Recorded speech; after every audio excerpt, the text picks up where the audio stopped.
Among the numerous ancient texts, manuscripts, and scrolls that completely disagree with mainstream history, or at least offer a complementary view, we find the ancient Sumerian king list, which according to many is one of the most mysterious and important ancient texts ever discovered on Earth.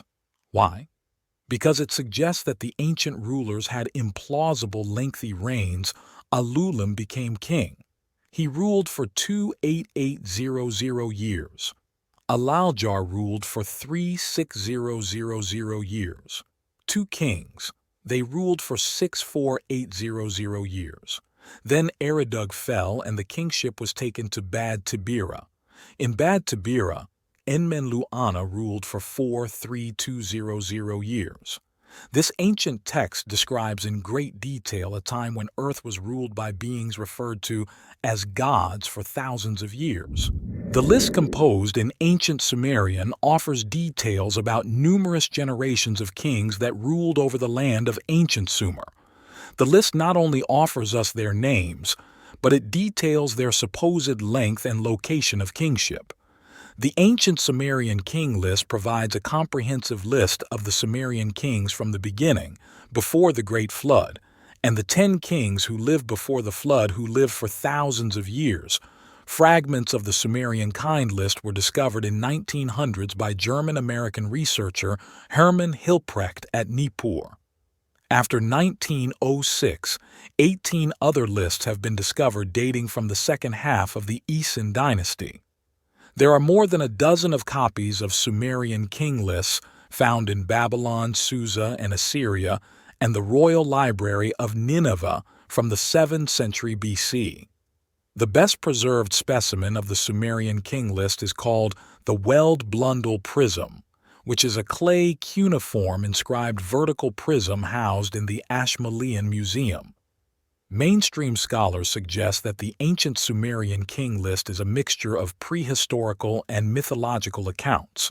Scholars are unable to explain why the unique list blends mythical pre-dynastic rulers with historical rulers. The list is only partially accepted in the academic community. Experts claim that some of the accounts are myths, while others are genuine. The Sumerian king list suggests that ancient kings had implausible lengthy reigns, which has led many to conclude it's not real. Experts argue that the antediluvian reigns described in the Sumerian king list were measured in Sumerian numerical units known as sars, units of 3,600, need, units of 600, and sauces, units of 60. Researchers have mixed feelings about the Sumerian king list. The mind-boggling lengthy reigns described in the Sumerian king list has led to the creation of countless theories trying to explain the implausible lengthy reigns. Some scholars argue that the years of reign described in the Sumerian king list were not actual years, but are a reflection of the importance of the king. The more years the kings ruled, the more important he was to history. In the eyes of mortal humans, among all the examples of the Sumerian king list, the Weld Blundell Prism in the Ashmolean Museum cuneiform collection in Oxford represents the most extensive version as well as the most complete copy of the king list. The 8-inch high prism contains 4 sides with 2 columns on each side. It is believed that it originally had a wooden spindle going through its center so that it could be rotated and read on all 4 sides.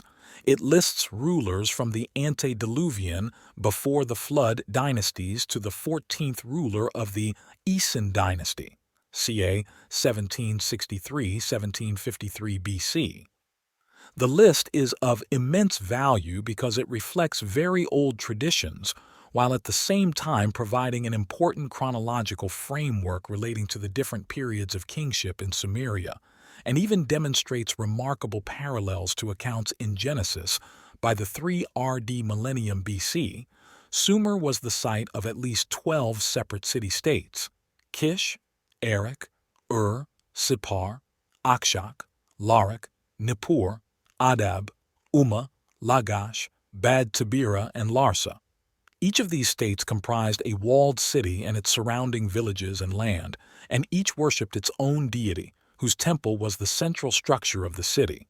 Political power originally belonged to the citizens, but as rivalry between the various city-states increased, each adopted the institution of kingship. Some scholars, for example, Wood, 2003, have drawn attention to the fact that there are remarkable similarities between the Sumerian king list and accounts in Genesis. For example, Genesis tells the story of the Great Flood and Noah's efforts to save all the species of animals on earth from destruction. Likewise, in the Sumerian king list, there is discussion of a great deluge. The flood swept over the earth. The Sumerian king list provides a list of 8 kings, some versions have 10, who reigned for long periods of time before the flood, ranging from 18,600 to 43,200 years. This is similar to Genesis 5, where the generations from creation to the flood are recorded.